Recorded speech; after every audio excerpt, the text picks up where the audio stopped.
ફેક્ટરીમાં carbon dioxide વાયુ ઉત્પન્ન થાય છે. તે કાર્બન વાયુ આપણે જો ફીડમાં લઈ આવવામાં આવે, આખીની નીચે એલ્યુમિનિયમની ફોઇલ પાથરવામાં આવે ને સૂર્યનો પ્રકાશ જ્યારે આ એલ્યુમિનિયમની ફોઇલ ઉપર જાય છે, તેથી આ એલ્યુમિનિયમની ફોઇલ ઉપરથી સૂર્યનો પ્રકાશ રિફ્લેક્ટ થાય છે અને તેથી તે ઉપર આવે છે. કાર્બન ડાયોક્સાઇડ વાયુ 100 થી 180 સેલ્સિયસ સુધી ગરમ થાય છે, તેથી આ ગરમીનો સંગ્રહ કરી રાખે છે.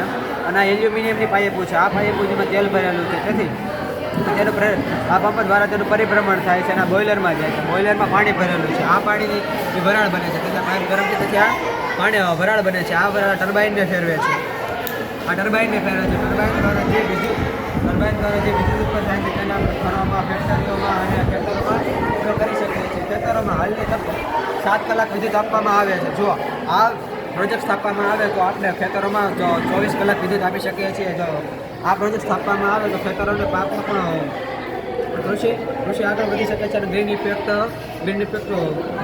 હાઉસ ઇફેક્ટ પણ ઘટે છે. અને આ જો વરાળામાંથી ટર્બાઇનને ફેરવે છે, પછી આ વરાળ અહીંયા ઠંડી થવા માટે આ કન્ડેન્સરમાં આવે છે. આ કન્ડેન્સરમાં વરાળ ઠંડી થાય છે. આ વરાળ પાછા પંપ દ્વારા આમાં પાણી બને છે અને પંપ દ્વારા પાછા અહીંયા 4 સર્કલ ચાલુ રહે છે.